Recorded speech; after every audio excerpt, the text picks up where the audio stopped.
রক্তদান জীবনদান, রক্তদান মহৎদান। মাননীয় মুখ্যমন্ত্রী মমতা বন্দ্যোপাধ্যায়ের অনুপ্রেরণায় রাজ্য জুড়ে চলছে রক্তদানের মতো সামাজিক কর্মসূচি।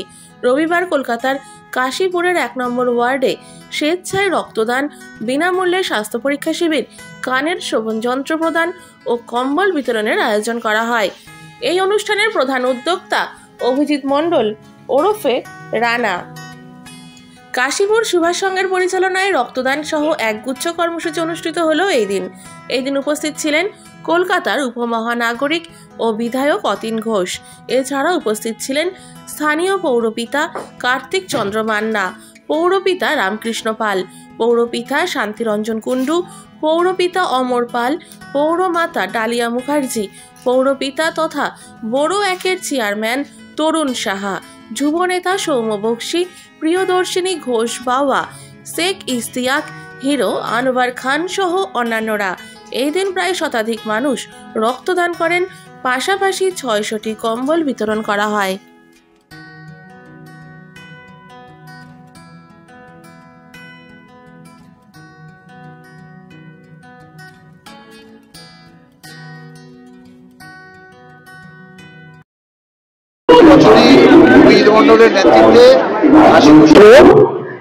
রক্তদান শিবির তার সাথে সামাজিক সহায়তা প্রকল্প কাজ করে এবং সারা বছরই বিভিন্ন সামাজিক সহায়তা প্রকল্পে যুক্ত থাকে। আজকে যে বাৎসরিক স্বেচ্ছায় রক্তদান এবং তার সাথে চক্ষু পরীক্ষা এবং ক্যাটারাক্ট অপারেশন, শ্রবণ শক্তি যন্ত্র দান অর্থাৎ হিয়ারিং এর দান এবং তার সাথে সাথে অত্যন্ত গুরুত্বপূর্ণ রক্ত পরীক্ষা থ্যালাসেমিয়া ব্লাড টেস্ট, এটা অত্যন্ত সময়োপযোগী এবং সমাজের একটা বড় কাজ। এই কাজটি কাশীপুর সুভাষ সংঘ নানা নেতৃত্বে করছে। আমি ওদের এই উদ্যোগ এবং প্রচেষ্টার জন্য ওদেরকে ধন্যবাদ কৃতজ্ঞতা জানাই। কারণ সমাজকর্মী হিসেবে সরকারের কাজ করবেন, কিন্তু পাশাপাশি ক্লাব সংগঠন, গণ সংগঠন, এনজিও যারা আছেন, তাহলে আমাদের মতো ভারতবর্ষের মতো আর্থসামাজিক পরিবেশে মানুষের কল্যাণ হবে। মানুষের কল্যাণটাই একজন সমাজকর্মীর মূল লক্ষ্য। সেই কাজটি ওরা করছে। আমি ওদেরকে অনেক শীতবস্ত্র প্রদান এবং বহুমূল্য থ্যালাসেমিয়া টেস্ট, এদিকে বিনামূল্যে আমাদের সংগঠন দ্বারা সংগঠিত করা এবং তাদেরকে পরিষেবা দেওয়ার। আমরা দেখেছি মেশিন বহু পিছিয়ে পড়া ব্যক্তি আছে যারা ওইটি ক্রয় করতে সক্ষম নন, তাদেরকে আমরা 29টা মতো কানের মেশিন প্রদান করেছি এবং চশমা দেবো আমরা প্রত্যেককে ফ্রি অফ কস্টে, এবং আফটার দ্যাট আমরা ছানি অপারেশনের জন্য অ্যারেঞ্জ করে দেবো যার যার প্রয়োজন আছে। আজকে সুভাষ সংঘ খুব বেশি দিনের ক্লাব না হলেও আজকে একটি রেজিস্টার্ড ক্লাব কাশীপুরের বুকে তারা চেষ্টা করছে এবং আমি তাদের সঙ্গে সব রকম ভাবে সহায়তায় জড়িয়ে আছি। চেষ্টা করছি আগামী দিনে মানুষকে যাতে পরিষেবাগুলো দেওয়া যায়। এবং আমি একজন নিজে সক্রিয় রাজনৈতিক কর্মী হিসেবে বলতে পারি, আমাদের নেত্রী মমতা ব্যানার্জির অনুপ্রাণিত হয়ে আমরা সবাই মানুষকে, দিদি যেরকম এতগুলো প্রকল্প মানুষকে দিচ্ছেন, মানুষের ঘরে পৌঁছে দিচ্ছেন, যেগুলো মানুষের প্রাপ্য, মানুষ আগে যেগুলো থেকে বঞ্চিত হয়েছিল সেইগুলোকে যেমন দিদি পৌঁছে দিচ্ছে, আমরাও চাইছি যে মানুষকে আমরা সেই পরিষেবাগুলো দিতে। তাই চাই আগামী দিনে কাশীপুর সুভাষ সংঘ, আমি ওদেরকে সঙ্গে আছি, থাকবো, তাদেরকে আরো উচ্চ শিখরে নিয়ে যেতে চাই। এবারেও আমাদের দ্বিতীয় বর্ষে এত আমরা সাড়া পেয়েছি, এত মানুষের, এত রক্তদাতার মানুষ আমাদের কাছে আসছে সারা বছর যে আমাদের অনুষ্ঠানটি কবে হবে জানার জন্য। তারা আগ্রহ বসে থাকে যে আমরা কবে তাদের পাশে থাকবো, এবং আমরা সারা বছরই থাকি কিছু না কিছু প্রোগ্রাম নিয়ে। যারা মমতা বন্দ্যোপাধ্যায়ের আদর্শে শুধুমাত্র তৃণমূল কংগ্রেস জিন্দাবাদের ধ্বনি নয়, আমরা মানুষের পাশে থাকার জন্য বদ্ধপরিকর থাকি, এটাই আমাদের নেত্রী আমাদেরকে শেখায়। এবং আজকে এই অঞ্চলে, এই কলকাতা পৌরসভার 1 নম্বর ওয়ার্ডে, এখানে প্রত্যেকেই তৃণমূল কংগ্রেসের কর্মী, তৃণমূল কংগ্রেসের সৈনিক, তৃণমূল কংগ্রেসের নেতৃত্ব দিচ্ছেন যারা, এবং তারা প্রত্যেকেই মমতা বন্দ্যোপাধ্যায়, অভিষেক বন্দ্যোপাধ্যায় আদর্শের পথ চলছে। আজকে নিশ্চিত করে যে কাশীপুর সুভাষ সংঘের ব্যানারে এই অনুষ্ঠানের আয়োজন করা হয়েছে, কিন্তু উদ্যোক্তাদের বেশিরভাগই দেখবেন, উদ্যোক্তাদের 100% মানুষই তারা তৃণমূল কংগ্রেসের সাথে কোনো না কোনোভাবে জড়িত।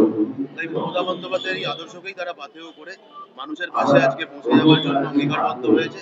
সারা বছরই কোনো না কোনোভাবে তৃণমূল কংগ্রেসের কোনো শাখা সংগঠনের তরফ থেকে অথবা কোনো ক্লাব সংগঠনকে সাথে নিয়ে এইভাবেই মানুষের পাশে থাকার জন্য বিভিন্ন অঞ্চলের মানুষ বদ্ধপরিকর আছে। আজকে তাই জন্যই পশ্চিমবঙ্গ সুস্থ সবল আছে। পশ্চিমবঙ্গের মানুষজনের আশা আবেগ ভালোবাসার নাম মমতা বন্দ্যোপাধ্যায়।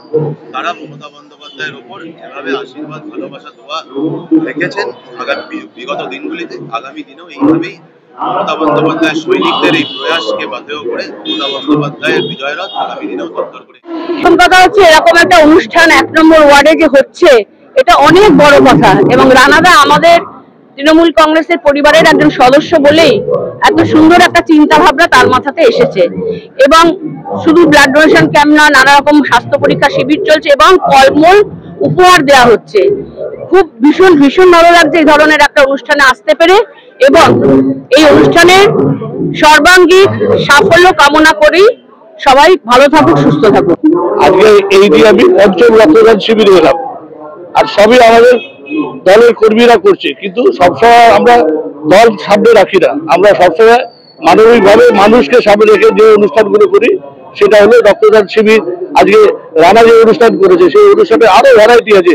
কানের মেশিনের মতো মেশিন মানুষকে সম্পূর্ণ বিনামূল্যে দিচ্ছে, এবং তার সাথে থ্যালাসেমিয়া টেস্ট, বিভিন্ন যে সমস্ত পরিকল্পনাগুলো নিয়েছে, সেটা নিশ্চিতভাবে আমাদের কাছে বিরাট বড় উপকারী এবং সাধারণ মানুষের কাছে উপকারী।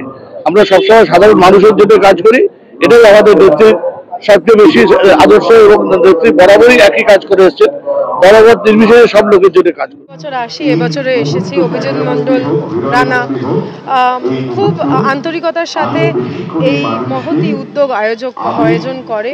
শুধুমাত্র সামাজিক অনুষ্ঠান না, তার সাথে সাথে একগুচ্ছ মানবিক কর্মসূচি, যা প্রত্যেকটি গলিতে গলিতে পাড়ায় পাড়ায় খুব বেশি করে দরকার। কারণ যত বেশি এরকম স্বাস্থ্য শিবির হবে, রক্তদান শিবির হবে, চক্ষু পরীক্ষা শিবির হবে, তত বেশি আমাদের যে টার্সিয়ারি সেক্টর স্বাস্থ্যের, যেমন হাসপাতাল, নার্সিংহোম, তার উপরে চাপ কম পড়বে। তাদের যাদের প্রকৃত চিকিৎসা দরকার, তারা বেডগুলো খালি পাবে। এই সব সামাজিক কর্মসূচি যদি আমরা আমাদের আওতায় থেকে আমরা যদি গলিতে গলিতে করে দিই, তাই অত্যন্ত প্রশংসনীয় কর্মসূচি। আপনারা দেখতেই পাচ্ছেন সমাজের নামি দামি মানুষরা একে একে এখানে উপস্থিত হচ্ছেন, এবং তাদের সহযোগিতায় আজকে আমি নিশ্চিত যে পূর্ণ সাফল্য লাভ করবে আজকে এই শিবির।